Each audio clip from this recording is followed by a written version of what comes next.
Russia's President Vladimir Putin is set to host 29 world leaders at Moscow's Red Square on May 9th for the 80th Victory Day Parade, a powerful spectacle marking the Soviet Union's defeat of Nazi Germany in World War II, now doubling as a dramatic show of force in the midst of war. With military contingents from 13 nations ready to march, the event will serve as a thunderous display of Russia's geopolitical resilience, a direct challenge to Western efforts to isolate the Kremlin.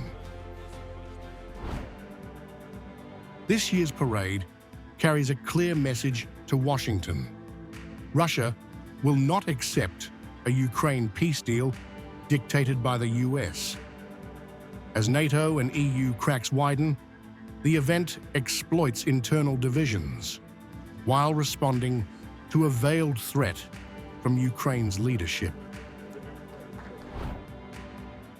The guest list itself is a strategic statement, showcasing Russia's ability to rally global alliances even in the face of unprecedented sanctions and diplomatic pressure.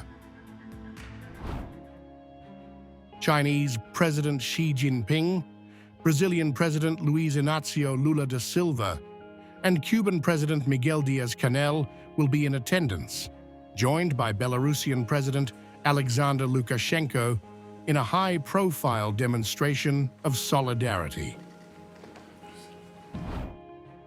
Central Asian leaders from Kazakhstan, Kyrgyzstan, Tajikistan, Turkmenistan, and Uzbekistan are confirmed, along with African heads of state, including Burkina Faso's Ibrahim Traoré, Zimbabwe's Emerson Mnangagwa, and Egypt's Abdel Fattah el-Sisi, a broad coalition backing Moscow in defiance of the West. Leaders from Laos, Vietnam, and Mongolia add to the list, reinforcing Russia's strong ties with the global South and Asia, a powerful counter-narrative to claims of Russia's global isolation. The parade is also a clear act of defiance aimed at the United States, which continues to push for a Ukraine peace settlement requiring Russian concessions. With nearly 30 world leaders standing beside him and a massive military showcase, Putin aims to prove that Russia has the strength and the alliances to resist Western terms. Over 10,000 troops and 125 pieces of military hardware, from iconic T-34 tanks to cutting-edge missile systems, will roll through Red Square. They'll be joined by marching units from Azerbaijan, Belarus, China, Egypt, Laos, Kazakhstan, Kyrgyzstan, Mongolia, Myanmar, Tajikistan, Turkmenistan, Uzbekistan, and Vietnam. Ukrainian President Volodymyr Zelensky's warning that Ukraine cannot guarantee the safety of attending leaders has escalated tensions. Interpreted as a thinly veiled threat, the statement hints at potential provocations, prompting Moscow to ramp up security with advanced air defenses and a no-fly zone. Zelensky's statement places attending leaders in a precarious position, forcing them to walk a tightrope between backing Russia and risking the perception of endorsing its war.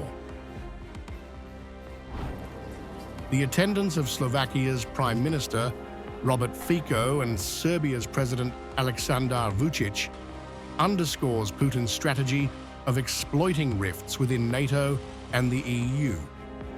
Their presence, despite criticism from Brussels, reflects growing skepticism of US-led foreign policy across parts of Europe.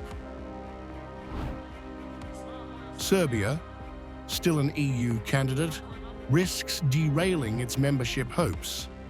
Fico's participation, meanwhile, signals a broader regional trend, a pivot toward national sovereignty and away from Western alignment.